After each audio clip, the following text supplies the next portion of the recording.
h 42 en ce moment à Rio de Janeiro, à São Paulo ou encore à Salvador de Bahia. Il est 7h43 maintenant à Paris. Nous sommes avec nos invités pour au fond essayer d'évoquer peut-être ce qui se passe et comprendre ce qui se passe au Brésil en ce moment, avec une information tout de même. Donc hier, Brésil et Italie qualifiés pour les demi-finales de la Coupe de la Confédération. Ah, mais voilà le foot. On aurait pensé que le foot au Brésil aurait rajouté, s'il en fallait encore, quelques couleurs à l'automne brésilien. Eh bien, ça n'a pas été sous cette forme-là. À la liesse que suscite généralement le football, c'est plutôt la colère qui s'est manifestée dans la rue sur des questions, au fond, de société, y compris d'ailleurs dans les stades où on pouvait lire, comme à Fortaleza par exemple, « Mon Brésil est dans les rues, le géant s'est réveillé, Brésil, réveille-toi, un professeur vaut plus que Neymar ». Et bien voici que la contestation, donc depuis déjà quelques jours, se propage dans tout le pays. De quel nom cette manifestation signifie-t-elle? Quelle crise est-on en train de traverser dans un Brésil que peu de commentateurs pouvaient voir éventuellement surgir il y a encore peu? Nous allons essayer de comprendre tout cela avec nos invités. Sylvia Campanema, bonjour. Historienne du Brésil contemporain, maître de conférence à Paris 13. Lise Ferré, bonjour. Vous collaborez à TV au Globo, mais vous êtes aujourd'hui avec nous plutôt avec l'étiquette de chercheuse en information internationale à Paris 8. Et Jean-Pierre Langelier, bonjour Jean-Pierre Langelier. Bonjour. Vous avez longtemps été correspondant en Amérique du Sud pour Le Monde, de 2008 à 2011. Et puis vous avez publié, il doit ressortir je crois sous une autre forme encore, mais Brésil, l'épopée d'une puissance émergente, donc chez Hachette Livre.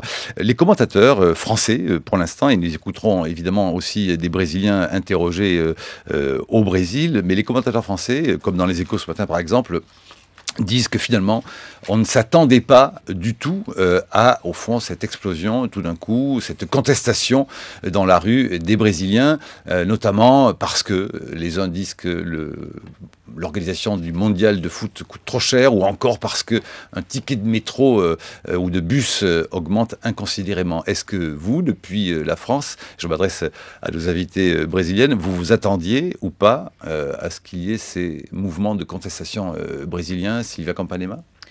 On l'attendait sans l'attendre. Comment le dire? Parce que ça fait longtemps qu'on entend, et aussi dans les réseaux sociaux, il y a une insatisfaction qui monte, qui est montante. Il y a aussi un mouvement social qui est présent depuis déjà quelques années. Et cette manifestation, elle est née de ce mouvement social. Donc on attendait, on savait... Depuis quelques années signifie quoi? Déjà sous Lula ou depuis Dilma Rousseff? Déjà sous Lula. Voilà. Un mouvement social des étudiants, un mouvement social qui est lié aussi au mouvement de femmes, au mouvement aussi de protection des Indiens. Donc il y a un mouvement social qui existe. Et donc on savait qu'il y avait quand même une force battante, entre guillemets, mais on n'attendait pas quand même, on a été tous surpris que ça s'éclate de cette façon que ça s'est éclaté. Même question, Lise Ferré?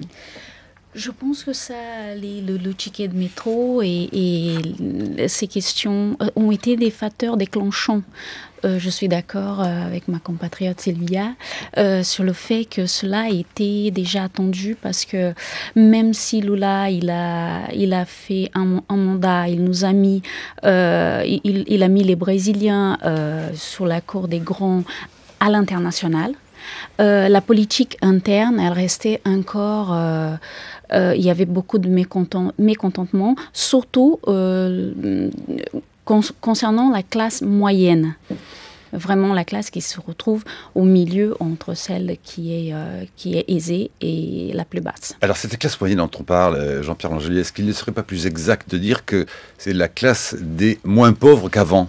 Tout à fait. Je crois qu'il ne faut surtout pas songer en termes européens ou occidentaux en parlant de la classe moyenne quand on parle de foyers dont le revenu s'échelonne entre 300 et 500 euros, et il s'agit souvent d'à peu près une fois et demie le SMIC, qui est peut-être de 250 euros. Aujourd'hui, ça varie en fonction du taux de change. Donc, surtout pas avoir ce schéma-là en tête.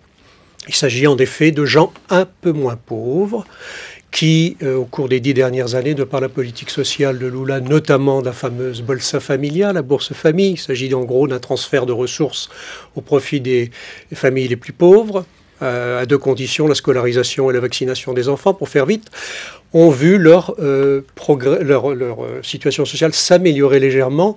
En général, c'est autour de 100 € hein, pour une famille de 3 personnes, donc c'est pas non plus énorme. Donc il s'agit bien de cette fameuse classe C. Il y a A, B, C, D, E au Brésil. Donc c'est la classe du milieu. Et dans cette classe, en gros, et la classe D, 40 millions de personnes au cours des 10 dernières années y ont fait leur entrée. Voilà, sur 190 millions d'habitants. Bon, c'est pas négligeable, mais il s'agit donc, et c'est important pour d'autres raisons sur lesquelles on reviendra sans doute, c'est qu'il y a une stabilisation de leur pouvoir économique, stabilisation de leur emploi et une prise de conscience de leur importance sociale.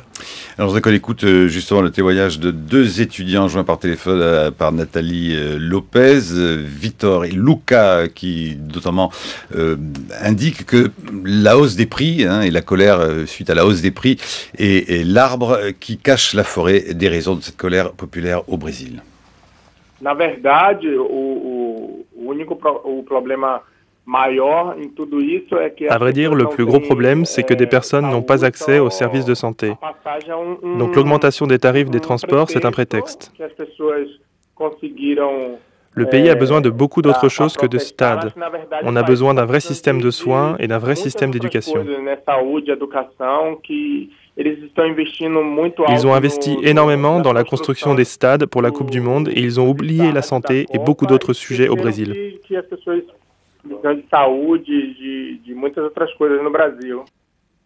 Son camarade Luca Lopez considère aussi que la Coupe du Monde, au fond, est un vrai problème pour le développement du Brésil. Écoutez pourquoi. La Coupe du Monde va surtout renforcer la visibilité du Brésil à l'international. On dit que cela va générer de l'emploi, certes, mais d'une manière très temporaire. La Coupe du Monde est une mascarade, ça cache les vrais problèmes. Ces vrais problèmes sont l'éducation, la santé, les transports publics. Oui, vraiment, ils font de cette Coupe du Monde une mascarade en construisant des autoroutes qui sont censées développer le territoire, alors qu'aucune route n'est construite dans les endroits les plus retirés. Et voilà, parmi les thèmes, cela dit, importants qu'il faut peut-être aborder, parce que si l'on dit effectivement qu'il y a une contestation due à la hausse d'un ticket de bus, c'est parce qu'en fait, quand même, si on lit les articles économiques là sur la question, le budget de transport des Brésiliens est un budget extrêmement important, et que cette petite augmentation, en fait, correspond pour certains à de très grosses dépenses, finalement, sur un budget global familial. Expliquez-nous... alors, qui vous voulez. Je mettrais peut-être un petit bémol à cela, parce que, en ce qui concerne en tout cas les salariés, la plupart des salariés voient leur frais de transport pris en charge par les entreprises. Donc j'ai tendance à croire qu'il s'agissait d'une goutte d'eau qui voilà, a vraiment fait déborder les problèmes, les revendications. Mais... l'épreuve quotidienne des transports, là, c'est quelque chose de très dur. Ouais. Alors, Lise Ferré. Je pense qu'il y a là une question qui est importante, c'est que la classe moyenne, c'est celle qui paye tout. Celle qui paye des impôts, celle qui Alors, paye les impôts beaucoup. sont réputés pour être lourds au Brésil. Oui, ils sont lourds. Et cette classe moyenne, normalement, elle n'a pas... ce sont d'ailleurs ces jeunes qui manifestent. Ce sont des jeunes qui ont un certain moyen, mais qui n'arrivent pas à faire face au prix, au coût de la vie. Donc, les questions que les Brésiliens se posent sur ces dépenses de la Coupe du Monde, c'est quelle est la retombée. Et deuxièmement, c'est en fait... ils payaient déjà très cher en rapport avec les revenus et pour un service qui était insuffisant, qui était qui était vraiment pas bon. Oui, parce qu'il faut encore beaucoup faire des routes, hein, Et je crois, ouais. et que le Oui, retard est immense sur la question des infrastructures, ce qui est un des gros problèmes Tout à fait. du Brésil. Sylvia Capanima. Donc la question clé, c'est l'insuffisance des services publics qui y a derrière tout ça. Et le transport, donc, c'est un des problèmes le plus importants parce qu'il y a la croissance de villes, l'urbanité et la difficulté de se déplacer. Donc c'est un transport public qui n'est pas bon et qui est cher parce que même s'il est pris en charge par les employeurs, c'est uniquement le trajet travail-maison et pas pour vivre la vie. Donc ce qu'il y a derrière tout ça, c'est une proposition de s'approprier à nouveau de villes et de pouvoir se déplacer et pouvoir habiter correctement et avoir un service public, y compris un service de transport de qualité.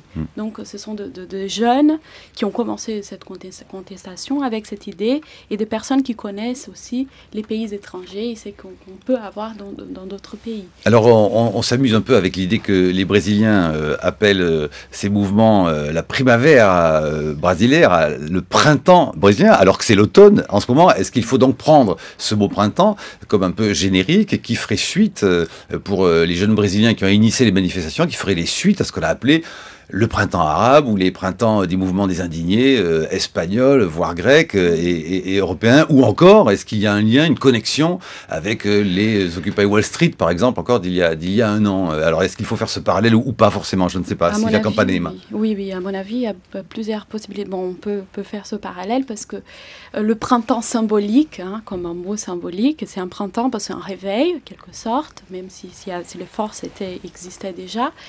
Et en même temps aussi, bon, quand on parle de printemps, ça devient ironique, mais pour le Brésilien, c'est sympa parce que dans un pays tropical, il n'y a pas vraiment les saisons, donc c'est comme la question ne se pose pas comme ça. En même temps, la question, le parallèle qui peut être fait aussi, c'est comment ces mobilisations, elles ont commencé. Elles ont gagné de l'ampleur aussi au Brésil. C'est parti d'où? C'est parti donc de ce premier acte.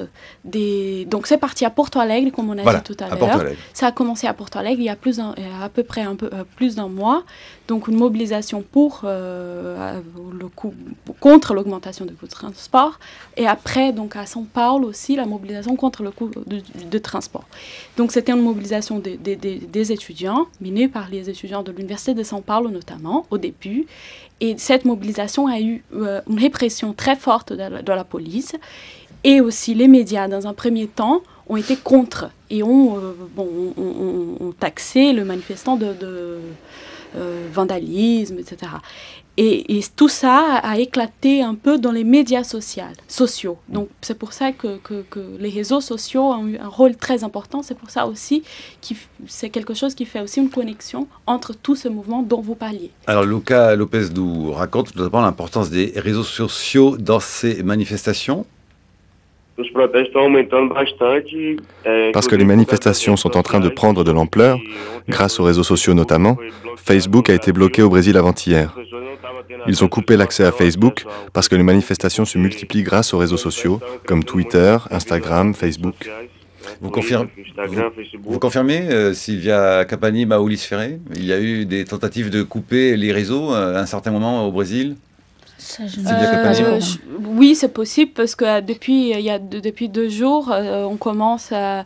Il y a bien une certaine méfiance, un contrôle aussi qui arrive, qui est un peu caché et qui en même temps, par exemple, des manifestations qui étaient pacifiques. Après, maintenant, il y a eu aussi des actes de vandalisme et la police regarde ça se produire.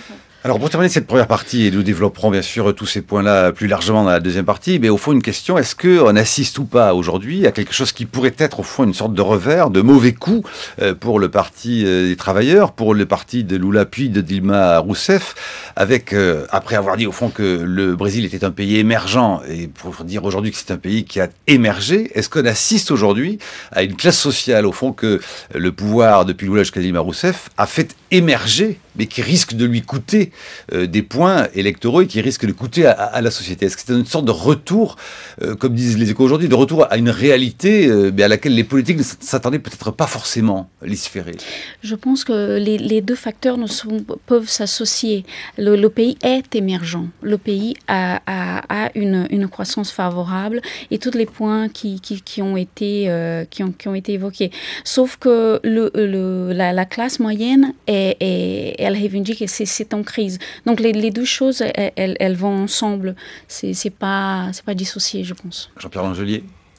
Oui, c'est sûr que de par les bénéfices qu'elle a reçus, cette fameuse classe C a pris conscience d'elle-même et elle est exigeante et elle veut un rapport qualité-prix important. Mais je crois qu'il ne faudrait pas se tenir à un simple problème de parti de Lula. Ça va beaucoup plus loin que ça et c'est une contestation politique plus générale contre le système de représentation. Voilà. 8h17, c'est l'heure de la chronique de Brice Couturier. Bundi à Brice Couturier. Bonjour Marc. Printemps arabe, mouvement des indignés, Occupy Wall Street, place Taksim, manifestation monstre à Sao Paulo, Rio, Brasilia. Comme à la fin des années 60, on a l'impression d'assister à un feu de brousse. Lorsque l'incendie semble s'éteindre ici, il repart là. Quelque chose couve dans nos grilles de lecture, dépassées par la nouveauté de la chose, ne rendent compte que de manière encore très imparfaite. On parle d'aspiration à la dignité, de cherté de la vie, de nouvelles classes moyennes éduquées, d'indignation face au cynisme du monde de la finance, fauteur de crise, mais aussi face aux politiciens corrompus. Comme en 68, la tentation est forte de tout mélanger, de ne tirer qu'un seul fil directeur, aussi vague et approximatif soit-il, pour tenter de coiffer d'un même chapeau des mouvements sociaux très disparates. En 68, on parlait de lutte des classes, alors qu'on avait manifestement affaire à un mouvement générationnel et étudiant. Le slogan « pouvoir ouvrier », par lequel certains ont cru unifier les aspirations exprimées de part et d'autre du rideau de fer, tombait alors carrément à côté de la plaque.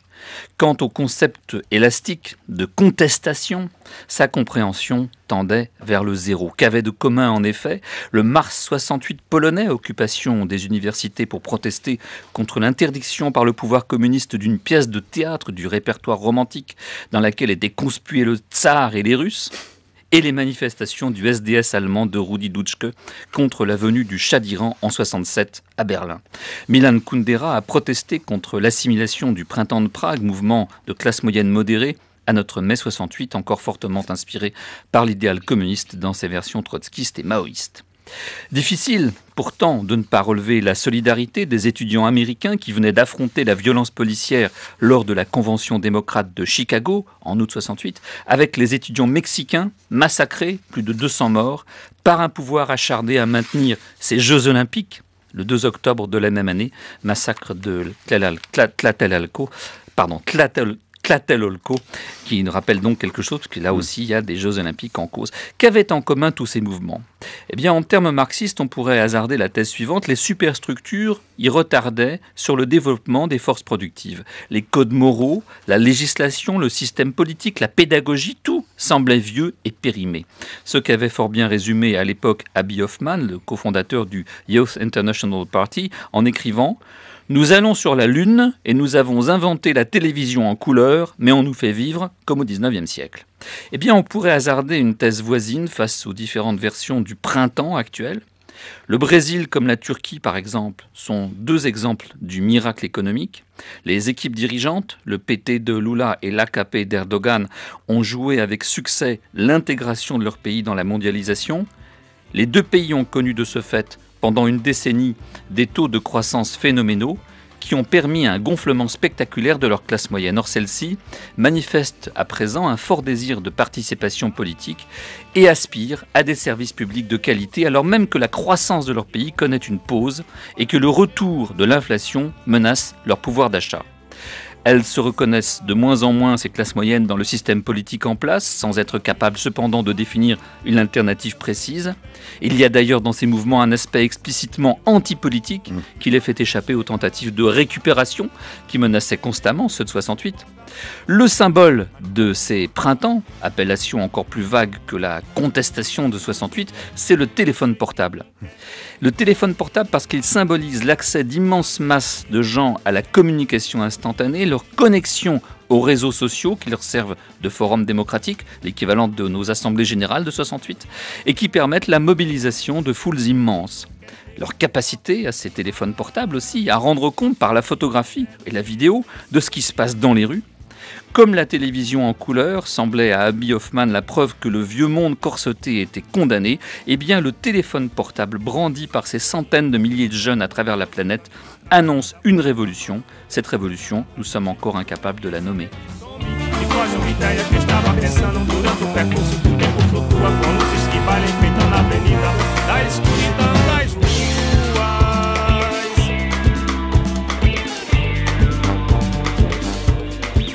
Quelques-unes des musiques qui notamment sont très prisées en ce moment au Brésil, comme cette sueur da cidade, c'est d'ailleurs la sueur de la ville.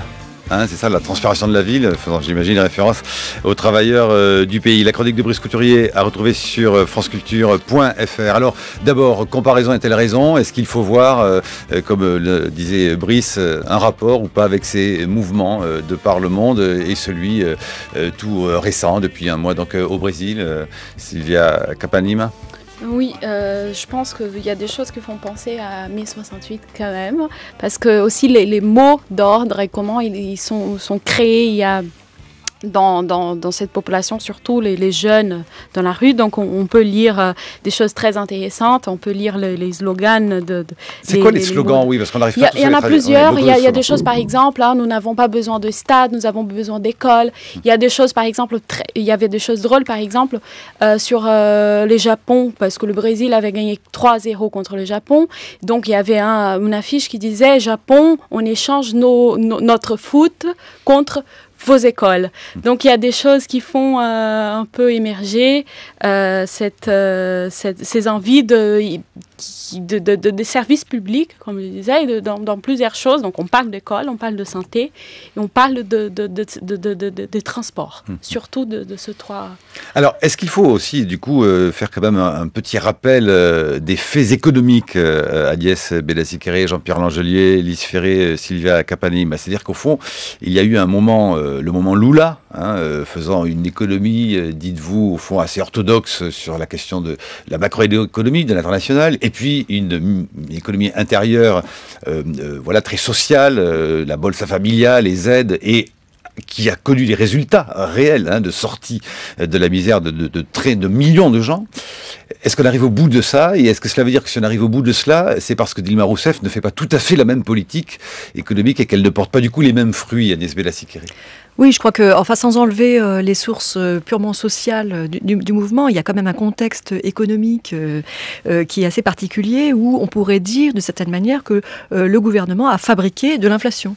Oui, mais le gouvernement dit l'inflation, c'est les autres. Oui, alors l'enfer, voilà. c'est les autres. Donc c'est à cause des autres. Effectivement, le ministre des Finances, Mantega, qui est là depuis quand même un certain temps, c'est lui qui a lancé l'expression de guerre des monnaies, et il n'a pas totalement tort. C'est-à-dire que si on refait un peu l'évolution depuis le début de la crise, les banques centrales étrangères, notamment la Réserve fédérale américaine, ont eu une politique monétaire extrêmement laxiste, donc créer des liquidités. Ces liquidités sont allées se promener dans le monde, et en particulier au Brésil, ça fait monter le réal, et donc cette appréciation de la monnaie a rendu difficile les choses pour l'industrie.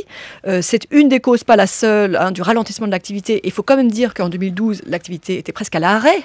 Taux de croissance en 2012, 0,9%, c'est misérable pour le Brésil. Oui, enfin, on annonce maintenant à 3 à peu près. Alors voilà, ça devrait remonter. Par l'OCDE. Et donc, politique, donc depuis, de baisse, de faire baisser les taux d'intérêt pour déprécier la monnaie. Si on déprécie la monnaie, forcément, les importations sont plus chères. Et on en rajoute une couche en taxant les importations. Donc là, véritablement, on a tous les ingrédients pour avoir de l'inflation à la place de l'appréciation du réal. Et donc, cette inflation, elle ne tombe pas de nulle part. Elle a été fabriquée par la politique récente du gouvernement. Alors, Jean-Pierre Langelier. Oui, il faut insister sur la dimension politique de l'inflation. L'inflation, c'est vraiment un phénomène qui hante le Brésil. Il y a eu, il y a 20 ans, jusqu'à 1000% d'inflation. Lula a souvent répété que c'était le pire ennemi des pauvres, et il a tout fait en maintenant d'ailleurs des taux d'intérêt extrêmement élevés, parmi les taux d'intérêt réels les plus élevés au monde, pour lutter contre l'inflation. Et il y a eu ensuite un petit déclin de l'inflation, mais donc c'est quelque chose qui est vraiment au cœur de l'ADN des dirigeants politiques, et on garde encore beaucoup de gratitude envers Enrique Cardoso, prédécesseur social-démocrate de Lula, pour avoir stabilisé la situation au début des années 90. Donc il y a une dimension politique très très forte. Et en effet, au Brésil, on se fixe des objectifs. L'objectif était de respecter 4,5% d'inflation annuelle. Et là, on a laissé en effet l'inflation partir jusqu'à 6,5%. Et ça, c'est un phénomène en effet fondamental et vraiment, encore une fois, j'insiste sur la dimension politique du phénomène. Alors, on parle effectivement de 6,5% d'inflation. Pour les denrées alimentaires, on parle de 13%. Par exemple, si on prend le Monde du 19 daté d'aujourd'hui, la tomate, pour ne prendre qu'elle, la tomate a connu en avril un pic de plus de 125%. Oui. Est-ce que c'est entre autres là, non pas les raisins de la colère, mais les tomates de la colère Lys-Ferré? Tout à fait. Je pense qu'il faut mettre en contexte la classe moyenne. Cette classe moyenne, elle se divise par 3. Et il y a un écart qui est très grand. Et cette classe moyenne, c'est celle qui ressent pleinement les hausses des prix des aliments. Et surtout, ce qui est frappant, c'est que, par exemple, au Brésil, on achète beaucoup de choses à crédit. Et même au supermarché, la nourriture, on achète à crédit. Et c'est la classe moyenne qui achète à crédit. Ça, c'est... Sylvia Capanime. Oui, bien sûr. Et je pense aussi, concrètement, il y a aussi une augmentation du coût de la vie qui est très lourd. Il y a aussi le marché immobilier, le prix immobilier qui a augmenté.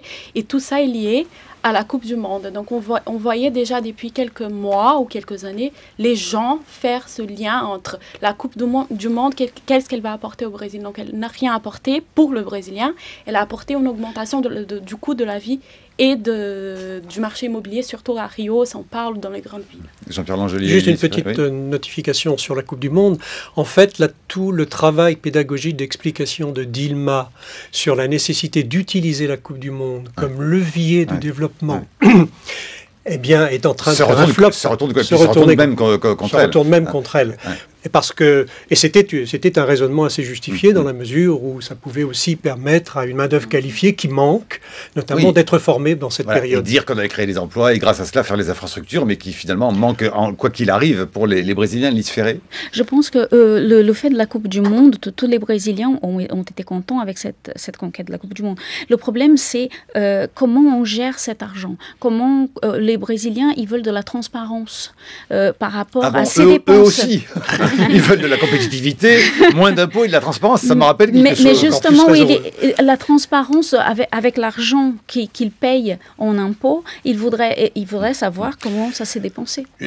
D'un mot, parce que nous avons d'ailleurs essayé d'analyser les mêmes choses avec Brice sur les questions égyptiennes, tunisiennes et même turques. Bon, pardonnez-moi de la question comme cela.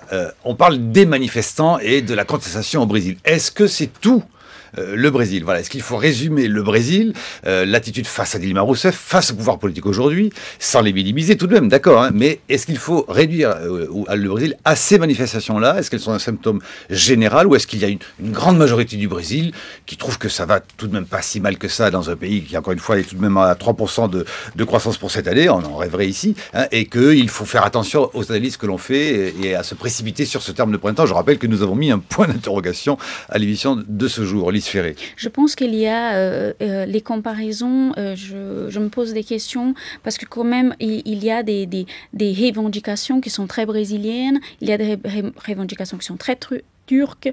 Donc, il faut mettre un petit peu de bémol est-ce que c'est tout par le Brésil? rapport à cela. Et tout le Brésil, je pense que tout le Brésil est concerné, mais il y a des gens qui sont très contents puisqu'ils font partie d'autres classes moyennes.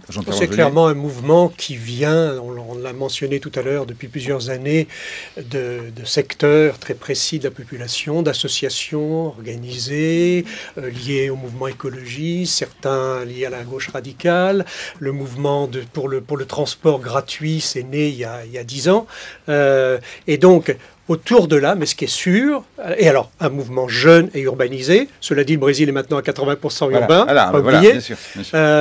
Et puis probablement centralisé, enfin concentré en effet sur cette fameuse classe C, mais qui s'est étendue très clairement, d'après les informations que nous avons, à la bourgeoisie en général. Alors Brice ou Agnès Je vais revenir sur les prix de l'immobilier. L'immobilier, c'est pas seul, la flambée des prix de l'immobilier, c'est pas simplement la coupe de football, c'est aussi ces capitaux flottants dont je parlais tout à l'heure, qui se sont investis au Brésil, non pas dans l'appareil productif, ce qu'aurait voulu le gouvernement, mais plutôt dans l'immobilier. On connaît ce problème en Europe, on l'a vécu à grande échelle, et ça pointe un peu les difficultés un peu structurelles d'un pays comme le Brésil, dont l'économie est centrée sur les secteurs des matières premières et qui a énormément de difficultés pour cette raison à développer son industrie avec des capitaux qui ne veulent pas aller là. Et donc il y a un problème aujourd'hui d'investissement au Brésil. Mais qui a pourtant un potentiel de richesse énorme avec le pétrole dans 20 ans, le gaz d'ici, les retombées que ça aura d'ici 20 ou 30 ans à peu près. Il y a sous-investissement au Brésil aujourd'hui, sous-investissement dans les infrastructures, sous-investissement dans l'appareil productif. Et ça, c'est un problème structurel. Sous-investissement, sous-épargne également. Et donc, il y a ça entraîne ce qu'on appelle le coût Brésil. Quelqu'un a dit que le Brésil était devenu un pays cher avant d'être un pays riche. C'est un peu forcé, mais on veut dire la fiscalité très lourde. Oui, mais vous le direz protectionnisme, la bureaucratie. On n'a pas rien sans rien. On n'a pas de nouvelles routes et de nouvelles écoles sans impôts un peu. Oui, mais justement, les gens n'en voient pas les résultats. Brice. Ben justement, moi, ce que j'ai trouvé, c'est que parmi les slogans, il y a un service public cher et inefficace. C'est-à-dire que les gens ont l'impression de ne pas en avoir pour leur argent. C'est-à-dire qu'effectivement, les impôts sont très élevés, les taxes, etc. Mais la santé, en particulier, l'éducation et les transports publics, c'est-à-dire les trois domaines où on attend véritablement l'État, ils sont très sous-équipés. Mais je voudrais qu'on parle un peu politique, parce qu'effectivement, moi, ce qui me préoccupe dans cette affaire, c'est que je ne vois pas à qui ça profite. On voit bien que ça risque de ne pas profiter au pouvoir en place, à Dilma Rousseff, qui remet son mandat en jeu l'année prochaine, qui avait des codes de popularité extraordinaires il y a encore ça ferait rêver les dirigeants européens il y a encore 15 jours, mais dont on se demande si elle ne va pas subir l'effet de ces manifestations. On voit aussi que le Parti des travailleurs, dont elle est la directrice, la présidente, tend à incorporer cette contestation dans son propre discours en disant c'est une avancée de la démocratie brésilienne que de voir tant de gens dans la rue. Mais est-ce que ça ne fait pas le jeu, alors je vais être très, très politicard, de l'opposition. Je pense au gouverneur de l'État de Sao Paulo, par exemple, qui est au PSDB et qui, lui, voit certainement d'un très bon œil ces manifestations qui ébranlent le pouvoir en place depuis 10 ans. Qu'en pensez-vous ? Il aurait tort, en tout cas. Jean-Pierre Parce que je pense que c'est un mouvement qui est général contre la classe politique. Oui. Et là, il faut quand même au moins dire 2 mots du grand échec de Lula, qui a été l'impossibilité de faire une vraie réforme politique qui était attendue depuis longtemps. Qui aurait consisté en quoi ? Qui aurait réglé les questions de corruption, non, entre autres alors, la corruption, c'est autre chose de manière générale. Mais l'impossibilité de la réforme, elle tient au système électoral. On ne va pas rentrer dans les détails techniques, mais le système de la proportionnelle, de représentation proportionnelle fait qu'il est impossible d'avoir une majorité stable au Congrès, que tout parti arrivant premier doit constituer une coalition. Ce qui est le cas du PT. C'est le cas du PT, c'était le cas de tous les autres avant. Il y a 30 partis en gros qui soutiennent le PT. 36, je crois. Oui. Et que, pour des raisons historiques et géographiques, immense pays, je rappelle qu'à soit la France, pays est sorti de l'esclavage très tard, 1888, dominé très longtemps par des propriétaires terriens, on appelait ça des coronels, les colonels, portugais. Ce système, au fond, fonctionne comme ça. C'est-à-dire qu'il y a une révolte aujourd'hui contre un système de représentation politique encore féodal et encore conservateur, où, on en reparlera, il y a le clientélisme, il y a la gabegie, il y a le poids des lobbies, il y a la corruption. Lise Ferré ? Oui, je pense que Lula, il représentait une figure politique proche du peuple. Donc, la population attendait quelque chose de plus efficace que ça. Or, sur le plan national, il n'a pas vraiment fait des choses importantes, notamment par rapport à la violence. Silvia Capanima. Oui, votre première question, la précédente, sur le rassemblement. Donc, c'est un mouvement qui actuellement rassemble beaucoup de gens autour de ce slogan contre la corruption, et en même temps, on ne sait pas quel parti politique, qui va en profiter, qui va être à la suite. Et parce que pour l'instant, ils revendiquent justement, c'est un mouvement qui n'a pas de parti politique, parce que c'est contre un système, comme on disait tout à l'heure, c'est contre un système, donc il faut quelque sorte tout refonder. Et donc c'est cette recherche de tout refaire à partir de là où nous sommes. Là, les Brésiliens ont cette impression, c'est pas contre la Coupe du Monde, mais contre comme elle a été faite, comme les choses ont été faites. Donc comment on va sortir de cette impasse Dans un instant, nous rejoignons Miguel Bazei à Sao Paulo, professeur des universités. Mais une question de presse couturier auparavant ? Non, je sais juste un des slogans que j'ai relevé. Désolé pour le dérangement, nous sommes en train de changer le pays. Oui. Ça résume bien ce que vous venez de dire. Oui, tout à fait. Alors nous allons rejoindre justement, il est au téléphone avec nous et il est patient et surtout je le remercie très chaleureusement parce que je voudrais rappeler qu'en ce moment à São Paulo, il est 3h36 du matin, c'est la nuit. Merci à vous, muito obrigado Miguel Bazei d'être au téléphone en direct. Bonjour. Bonjour, c'est un plaisir. Hein. Alors, merci aussi de votre français. Si de temps en temps vous voulez parler dans votre langue, vous n'hésitez pas. Nous avons avec nous Lise Ferré ou Silvia Capanema qui pourront traduire. Écoutez, peut-être la première question que je voudrais vous poser. Vous êtes prof, je le disais, des universités, de géologie à l'université de São Paulo. Donc, vous avez des étudiants. Est-ce qu'en ce moment, monsieur le professeur, vos étudiants sont plus dans la rue que dans votre classe ? La géologie, c'est dans la journée. Hein. Et tous les mouvements, les marches se passent vers les soirs. Donc, ils sont pendant la journée à la fac, mais le soir, ils sont directement engagés dans les mouvements. Vous me disiez en préparant cette émission, vous dites en France que ce sont les classes moyennes seulement, ou cette classe C qui manifeste. Et vous, je crois que vous tenez à nous dire que c'est bien plus large que ça. Ah oui, je crois. Ça, sans doute. Moi, personnellement, je connais des gens qui ne sont pas la classe moyenne et ils sont totalement engagés dans les marches et tout ça. Donc, je crois que la plupart, c'est de la classe moyenne, sans doute. Mais pas que la classe moyenne. Est-ce que vous y voyez-vous une naissance d'un mouvement politique ou est-ce que c'est encore trop tôt pour justement savoir ce que donnera ce mouvement, s'il s'arrêtera d'ailleurs, qui sait, demain ou après-demain, ou si au contraire il représente quelque chose que vous sentez, vous, dans cette jeunesse que vous voyez tous les jours. Hein. Je rappelle que vous êtes professeur des universités à São Paulo, Miguel Bazei. À mon avis, le mouvement est non politique et non partisan, sans une tête unique en avant du tout. Et ça pose des problèmes pour le gouvernement. Il n'a pas une personne qui parler ou qui accusant la malaise générale de marche et tout ça.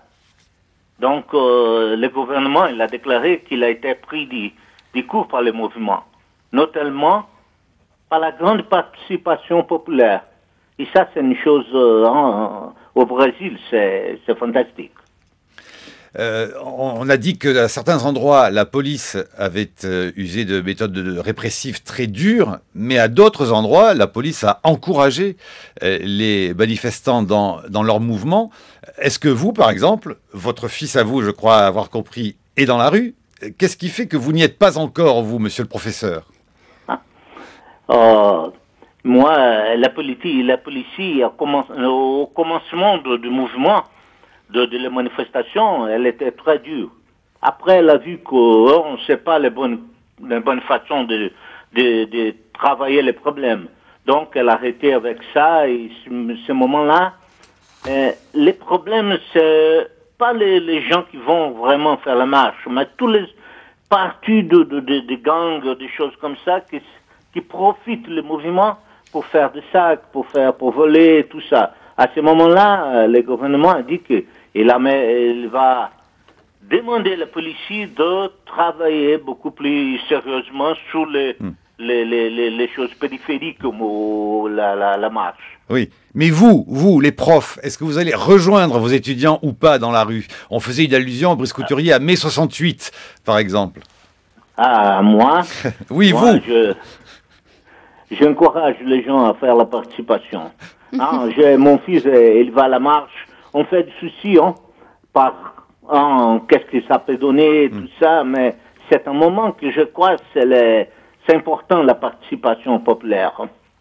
Une question pour vous, monsieur le professeur de Brice-Couturier. Oui, vous nous disiez c'est un mouvement sans leader et ça rend difficile la négociation avec le pouvoir en place. Ça, c'est quand même une des différences avec 68. En 68, il y avait des leaders qui avaient surgi, comme chez nous Daniel Cohn-Bendit par exemple, qui pouvaient parler avec le ministre de l'Intérieur de l'époque pour essayer d'empêcher la répression de s'aggraver. C'est une des caractéristiques de tous ces mouvements, même s'ils sont très différents, je suis d'accord les uns avec les autres, mais regardez Occupy Wall Street, ils ont fait en sorte qu'il n'y ait pas de leader, justement, et empêcher qu'il y ait quelques leaders que ce soit. Dans le mouvement turc récent, pas de leader n'émerge non plus. Est-ce que c'est une des caractéristiques de ces nouveaux mouvements sociaux, et qu'est-ce que ça implique? Est-ce que ça veut dire que leur aspiration à la démocratie est telle qu'ils refusent absolument même le principe de la délégation? Oui, je crois que c'est une façon plus moderne de faire de l'organisation de ce type de mouvement. Toutes les concentrations sont marquées par l'Internet à travers des réseaux sociaux. Donc, ça fait très difficile, hein, très difficile pour trouver ou pour avoir qu'un seul dirigeant. C'est parce que le mouvement est tellement diffus que ces aspirations sont très divergentes, qu'il est impossible qu'ils se mettent d'accord sur un seul thème de revendication et un seul leader, c'est ça que vous voulez dire? Oui, et pas que ça. Hein. Je suis d'accord que la multiplication d'intérêts et tout ça, ça fait le mouvement, on ne sait pas qu'est-ce que ça peut devenir. Mais aussi la facilité de faire de contact, quelqu'un envoie des messages et ça fait la multiplication très rapide. Donc on peut avoir 60 000 participants, aux gens qui sont là-bas pour participer de la marche, qui ont été demandés d'aller, on a connu le propos par l'Internet et comme ça ils vont.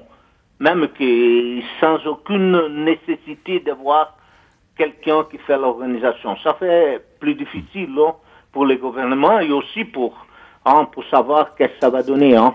Mais le plus important, je crois, que comme vous avez dit, c'est un mouvement que ne parle que de passer libre. Et le gouvernement vient de passer libre, il faut traduire. Gratuit, non? Passage gratuit. Le passage gratuit. Oui. Ouais. Dites... Mais à ce moment-là, on voit qu'il demande beaucoup plus de choses. Donc là, ça, c'est à mon avis, ce que le gouvernement il a peur. Hein. Dites, monsieur le professeur, monsieur le géologue, vous qui êtes habitué à lire dans les strates du sol de votre pays, là, en l'occurrence, vous n'aviez pas, vous non plus, vu venir ce mouvement. Rien ne vous disait qu'au fond, un prix de ticket de bus servirait de prétexte à des revendications bien autres, mais vous avez été surpris vous-même, avez-vous dit. Hein? Ah oui, j'étais tellement surpris par la magnitude de mouvement, mais moi, personnellement, je ne suis pas allé, pas encore, mais moi, je veux la participation. Hein. Ah ben voilà, j'ai ma réponse. J'ai des collègues de la fac, de vieux comme moi, qui sont allés. Hein. Ouais. Et donc, la participation, c'est, comme je dis, c'est dans toutes les classes sociales. Oui. Une dernière question. Les clichés en France vont bon train. Alors il y a le cliché du football, qu'on pourrait d'ailleurs s'accoler aussi à nous-mêmes. Mais est-ce que ça veut dire que le foot n'est plus cette valeur sacrée et qu'il n'est plus au fond le ciment de tout un pays, qu'on peut se permettre de le critiquer, puisque là aussi, un des prétextes des manifestations, c'est de viser la cherté dispendieuse de l'organisation de la Coupe du Monde. Vous aimez toujours le foot ? Ah oui, moi j'aime bien. Je joue jusqu'à maintenant, tous les samedis. Mais le problème avec l'organisation de la Coupe du Monde, c'est les exorbitants dépenses pour les préparatifs du gouvernement. C'est comme s'il voulait faire quelque chose, une grandiose, pour s'y faire passer par les choses qui ne sont pas. Par exemple, Brésil, il a des ressources sans doute, mais c'est pas riche. Et on fait une fête comme si on était tellement riche qu'on peut dépenser n'importe quoi. Ça, c'est les problèmes. Ça, c'est les choses que nous dérangent beaucoup. Merci infiniment de votre témoignage, monsieur le professeur de géologie à São Paulo, Miguel Bazei. Comme pour jouer au foot, il faut être en forme, donc je vous laisse aller vous recoucher, puisqu'il est 3h45 dans la nuit à São Paulo en ce moment. Et puis, vous savez, l'espoir fait vivre. On peut commencer à faire des manifestations à tout âge, comme on peut chanter à tout âge. Ça, c'est le miracle du Brésil. Dona Onete, une septuagénaire, sort son premier album, Rio de Lagrimas. Rio de lágrimas, descobri que é bobagem, consegui me levantar. Agora eu sou feliz, tenho outro amor no seu lugar. Agora eu vou lhe dizer, é tão diferente de você. Vous la connaissez, cette Dona Onete, il paraît que ça fait un tabac en ce moment. Une septuagénaire qui sort son premier album repéré par l'équipe des matins. Un commentaire peut-être après l'intervention du professeur. Est-ce que... Oui, alors allez-y, c'est à vous, je vous en prie. Sylvia Capanima. Oui. Vous voulez intervenir, je vous en prie. Oui, je voulais parler d'une autre chose qui n'a pas été dite encore, c'est la mémoire de la dictature civile et militaire, parce que... Qui n'est pas si loin. Qui n'est pas si loin. 85. Donc il y a deux choses. La première chose, c'est un mouvement social qui existait avant les coups d'État, en 64. Donc c'était un moment où on commençait à construire un mouvement social. Et donc le coup d'État, il est venu pour casser ce début de construction d'un mouvement social. Et pendant 20 ans de dictature, il y a eu un silence énorme, il y a eu une désorganisation de forces sociales. Et après, donc quand la démocratie est revenue, on avait du mal à s'organiser. Donc tout cet héritage politique est encore un héritage de la dictature. Et aussi une autre chose qui est venue et qui a fait aussi que le MAS sorte dans les rues, c'était la violence policière dans un premier temps. Donc la police, il y a des photos partout, même les journalistes ont été agressés, a jeté des bombes, de choses sur les manifestants d'une façon très violente. Et ça fait penser donc à ces années de dictature. Donc aussi dans un premier temps, c'est que les gens voulaient, c'était le droit à manifester. C'était une des revendications aussi. Dernière question, une petite conclusion, peut-être Jean-Pierre Langelier. On dit qu'on n'a pas vu venir le mouvement, un ticket de métro a tout fait exploser, mis le feu en tout cas à des contestations populaires dans les centres-villes. On a vu que des villes, du coup, prenaient la décision de revenir à un prix hanté du prix du ticket. Est-ce que vous pensez que ça suffira à désamorcer les mouvements qui sont nés à cause de ça? Non, je ne crois pas. Je pense que ça ne suffira pas. Je pense que Dilma Rousseff devrait maintenant, je ne sais pas, convoquer très rapidement des sortes peut-être d'états généraux de la société et ouverts à tous les mouvements et essayer de faire le point sérieusement, mais encore faut-il trouver, comme on le disait tout à l'heure, des interlocuteurs. Le professeur, je voulais juste ajouter, c'est un professeur, il me fait penser au fait qu'on n'en a pas beaucoup parlé, mais l'éducation et la santé sont les deux choses qui sont au cœur des revendications. Et la sécurité. Et la sécurité. Avec un pays qui, d'après l'UNESCO, est au 88e rang sur mondial. 150, quand même mais c'est ce que disaient nos interlocuteurs en première partie aussi, bien sûr, la santé. Nous allons les retrouver avec cette question posée par Nathalie Lopez de France Culture.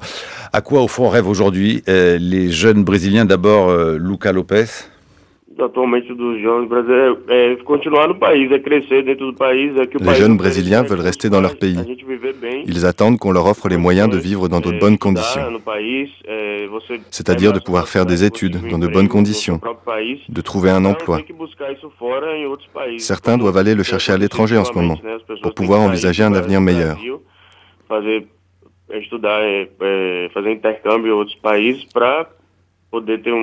Ils veulent rester, mais la situation actuelle ne leur permet pas.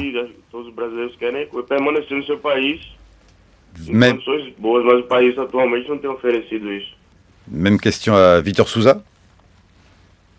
Eu tenho a mesma opinião também. Eu acho que se o Brasil oferecesse aos jovens... Moi, j'ai la même opinion.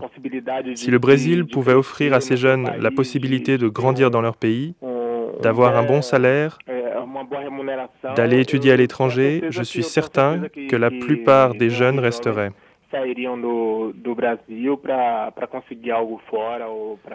Car le Brésil est un pays très riche, avec un grand potentiel pouvant offrir beaucoup de possibilités.